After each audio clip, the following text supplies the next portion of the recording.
Hey everyone, welcome back to another episode of your favorite podcast. I'm Emma and, as always, I'm here with my fantastic co-host, Mike. Hello everyone. Great to have you here with us again. So here's a question for you. Have you ever felt lost in an English conversation, even when you know the words? Like, somehow the flow just slips right by. Honestly, the reason is, this thing called, connected speech. It's like the secret sauce that makes English sound natural. Right. Connected speech. It's one of those things about English that, nobody talks about at first. But it's so important. It's what makes English sound smooth, almost like one continuous flow. And it can make all the difference in understanding what people are saying. Totally. So if you're an English learner who wants to sound more fluent and, actually understand fast native conversations, this episode is for you. Today, we're breaking it all down. What connected speech is, how it works, and why it's, a total game changer. Absolutely. Once you know about connected speech, you'll start noticing it everywhere. In movies, conversations, even songs. So, we'll cover the basics and give you real-life examples to help you recognize it and, hey, maybe even start using it. Whether you're looking to sound natural or to just keep up in conversations, this episode's packed with tips. And stay tuned for a little connected speech challenge at the end. Yes, so let's dive in Connected Speech 101 and discover the secret behind fluent English. Let's get started. Connected speech, the secret behind fluent English. All right, Mike, let's get into it. Connected speech. So you might be wondering, what exactly is connected speech? It's basically what happens when English words just start blending into each other as we talk. Instead of every word standing on its own, native speakers kind of let the sounds, flow together. Right. And that's what gives English that, smooth vibe, almost like it's got a rhythm to it. Think of connected speech as this, bridge between words that makes everything sound faster and more natural. I mean, it's why conversations with native speakers can sometimes feel like they're moving a bit, too quick. Yes.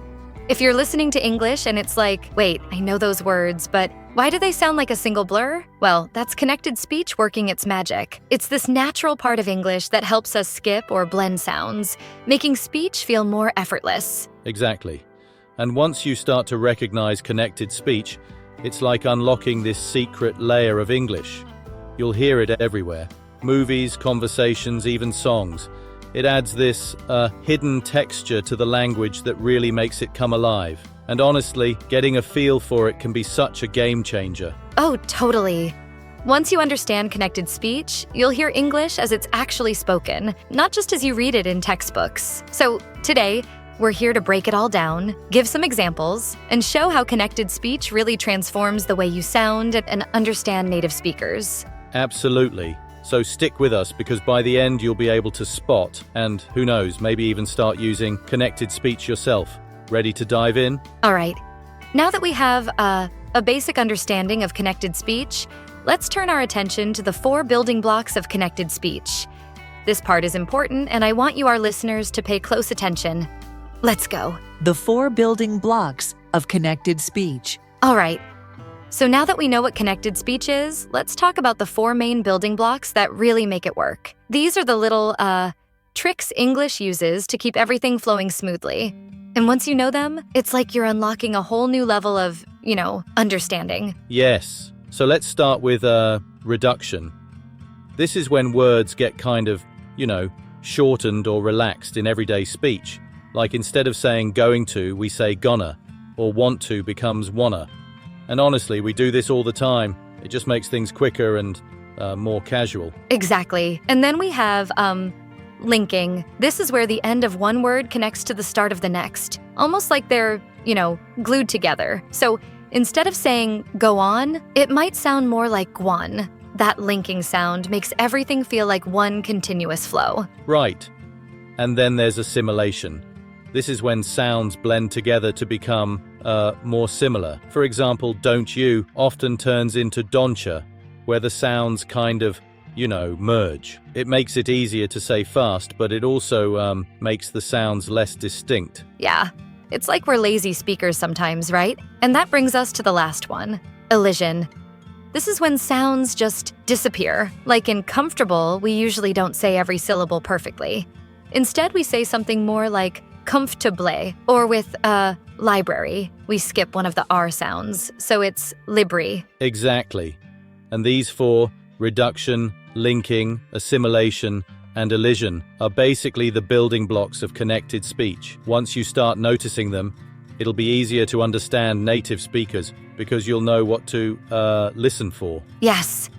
And you'll also start sounding more natural yourself if you add some of these tricks into your own speaking. Connected speech is like the rhythm of English. Absolutely.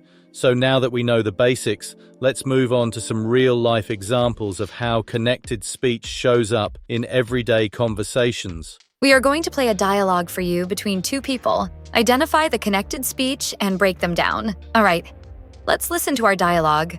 Hey, what you up to? Oh, not much. Just got back from the gym. How about you? I was just heading over to the coffee shop. Want to join? Sure, I'm in. I could use a break. Cool. So how was your workout? Pretty good, actually. Did some cardio and weights. Feeling sore, though. I bet. Did you do the full routine? Yeah, totally. Been trying to stick with it lately. Good for you. All right, let's grab that coffee. Okay, let's start with the first line. What are you up to? It turns into whatcha up to. That what are you blends into whatcha. The sounds link together, making it sound more relaxed. Right, that's called reduction. We're shortening what are you down to just whatcha. It makes it way faster and easier to say and, way more natural for casual speech. Exactly. Next we have how about you, which comes out as how about you. Here we're reducing about to bout, cutting out a sound and linking the words together. So instead of each word standing out, it flows right through. Right. This is another example of reduction, where we're simplifying a common phrase. We skip part of about, and suddenly it's just, how about you? That's how we get that smooth conversational flow. Yes. Then in I was just heading over to the coffee shop, we get I was just heading over. Here we drop the G sound, and heading becomes headin'. It's more casual, like we're not even thinking about every sound. Exactly. This is called an elision, where we're dropping certain sounds entirely. So instead of saying heading, we're just saying headin' with the final G left out. And then we get to do you want to join? Which sounds like wanna join. The do you part disappears completely and want to becomes wanna. Right. So that's both reduction and elision here, as we're skipping do you and shortening want to wanna. It's like we're making the phrase as compact as possible. Yes, exactly. Now let's look at did you do the full routine, which we hear as did ya do the full routine. We're turning did you into did ya, blending the sounds so they merge together. That's called assimilation. The D and Y sounds in did you merge, and it becomes did ya. It makes it a bit easier to say fast, so you're not stopping to say each word. And then we have been trying to stick with it, which sounds like been trying to stick with it. Instead of trying to, we're saying tryna, which, again, is more relaxed. Exactly. That's reduction at work again, where trying to gets squished into tryna. It's really common in casual speech, just making everything flow more smoothly. So as we go through these examples, you can see how connected speech helps us sound, well, more conversational and casual. We're linking, blending, and dropping sounds all the time in real conversations. Absolutely. And once you're familiar with these patterns, English will feel way more natural and less, choppy. It's like learning to hear English as it's really spoken. So next time you listen to a conversation, try spotting these little shortcuts. They'll help you tune into real-life English. Tips for practicing connected speech. All right, so now that we've explored connected speech and how it works in conversations, let's talk about how you can actually practice it. Because, recognizing it is one thing, but using it yourself takes some practice. Absolutely. One of the best ways to practice connected speech is to start listening to native content as much as possible. Whether it's podcasts, YouTube videos, or movies, try to mimic the way native speakers link sounds and blend words. Yes. And while you're listening, try a technique called shadowing. This is where you repeat phrases immediately after you hear them.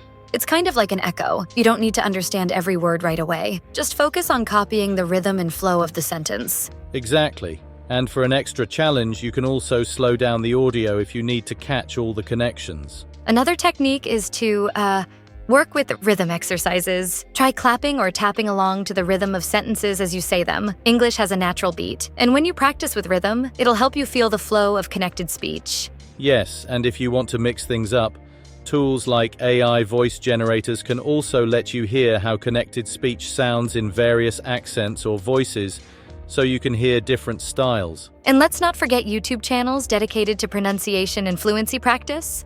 These tips can really help you get comfortable with connected speech. Remember, it's all about finding ways to immerse yourself in how native speakers actually talk.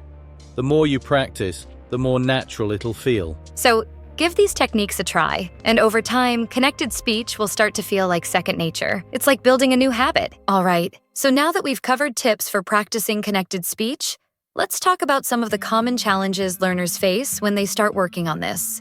Common challenges. Yes, one of the biggest challenges is the fast speech rate. Native speakers tend to talk quickly, which makes it hard to catch each word, especially when they're all blended together. Right. And another challenge is unfamiliar pronunciation. When sounds get reduced or dropped, words can sound totally different from how they look on paper, which can be confusing. Exactly. And even when you know the vocabulary, connected speech can make things sound like a completely new language. So, it's normal to feel a bit lost at first. A good way to handle these challenges is to start with short clips, slow them down, and really focus on the connected speech. Breaking things down into smaller parts can make fast speech feel more manageable. Totally. And don't be afraid to re-listen to things. The more you expose yourself to connected speech, the easier it'll get. Over time, your ear just adapts. Yes, so if you're finding connected speech challenging, just remember, it's all part of the process. With practice, it'll get easier, and soon it'll feel like second nature. Key takeaways. All right, let's make a quick recap of what we covered today on connected speech. Yes. So first, we talked about what connected speech is. Basically, it's the blending, linking, and reduction of sounds that makes English sound so, smooth and natural. Exactly. We went further and broke down the 4 building blocks: reduction, linking, assimilation, and elision. Those are the little tricks that help words flow together and make English feel way more conversational. Right, and we also shared some, practical ways to get comfortable with connected speech.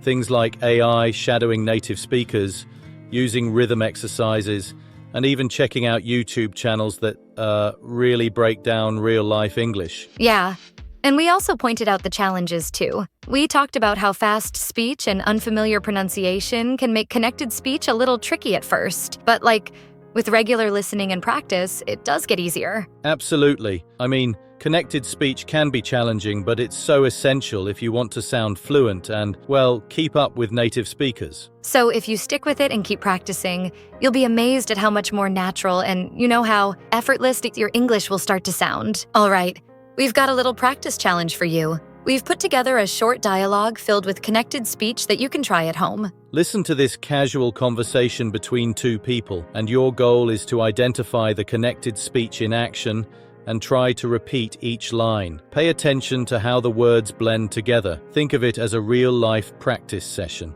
Yep. So listen carefully, notice the linked sounds, and give it a go. Let's get started with the dialogue. Hey, what you up to? Not much, just grabbing some lunch. How about you? I'm just heading over to the park. Thought I'd get some fresh air. Nice. Mind if I tag along? Not at all. Let me just finish this coffee real quick. Cool, I'll be ready in a sec. Oh, did you bring a jacket? It's kind of chilly out. Yeah, I got mine. You sure you're warm enough?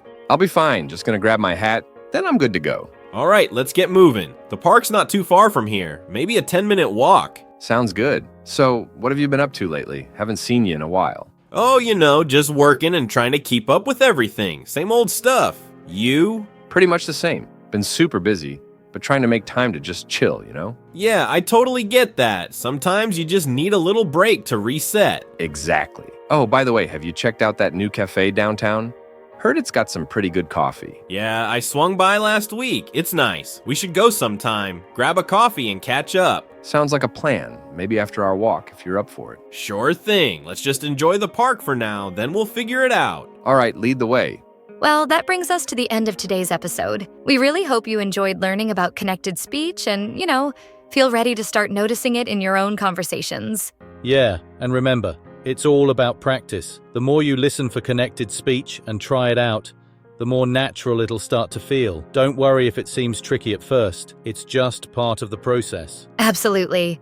And if you tried out our listener challenge, let us know how it went. Feel free to practice with that dialogue or even make up your own. Thanks so much for tuning in today. We're always thrilled to have you here with us, learning and growing together. Give this video a thumbs up if you found it helpful to you.